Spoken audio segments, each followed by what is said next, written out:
नहमदुहु व नसल्ली अला रसूलिल करीम। सूरत अत-तग़ाबुन में इरशाद रब्बानी है, इन्नमा अमवालुकुम व औलादुकुम फितना, बेशक तुम्हारे माल और औलाद एक आजमाइश ही हैं।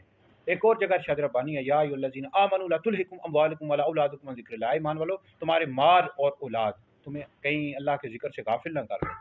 तो बेशक तुम्हारे माल और औलाद एक आजमाइश ही है। इंसान इसकी वजह से बाज़ औक़ात गुनाह में मुब्तला हो जाता है। माल की वजह से, जैसे अपना जो इंसान के पास अगर बहुत ज़्यादा माल है, दौलत है, तो बाज़ औक़ात वो गुनाहों के कामों में सर्फ़ करता है। कई लोग होते हैं अमीर लोग, शराब पीते हैं, ज़िना करते हैं माल के ज़रिए, फिर जुआ खेलते हैं, यानी गुनाहों के कामों में अपना माल लगा रहे होते हैं। अगर अल्लाह ने आपको माल बहुत ज़्यादा दिया है, तो आप गरीबों की मदद करें। और माशरे के अंदर गरीब लोग हैं, फिर इस तरह बच्चियाँ उनकी शादियाँ करवा दें जो गरीब लोग होते हैं, और इसी तरह जो उलमा की मदद करें, माली मदद करें। फिर इस तरह औलाद भी आजमाइश बन जाती है। बाज़ औक़ात बंदा औलाद की वजह से यानी हराम माल कमाता है। कई लोग ऐसे देखे हमने जो अपनी औलाद को अच्छा मुस्तक़बिल देने के लिए हराम माल कमा रहे होते हैं, खुद भी हराम खाते हैं, अपनी औलाद को भी हराम खा रहे होते हैं, खिला रहे होते हैं।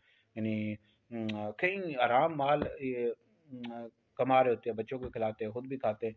तो इन चीज़ों से बचें। औलाद भी आजमाइश बन जाती है, और बाज़ औक़ात माल भी इंसान का आजमाइश बनता है। और कभी इसकी वजह से बंदा अल्लाह के ज़िक्र से गाफिल हो जाता है। बंदा इतना ज़्यादा इनमें मुनहमिक हो जाता है कि जनाबे वाला बंदा नमाज, कई लोग हैं वो नमाज ही नहीं पढ़ते, यानी हर वक्त लगे रहते हैं नौकरी या इन कामों में, और अल्लाह को भूल जाते हैं, अल्लाह का ज़िक्र नहीं करते, नबी करीम अलैहिस्सलाम की सीरत पर अमल नहीं करते।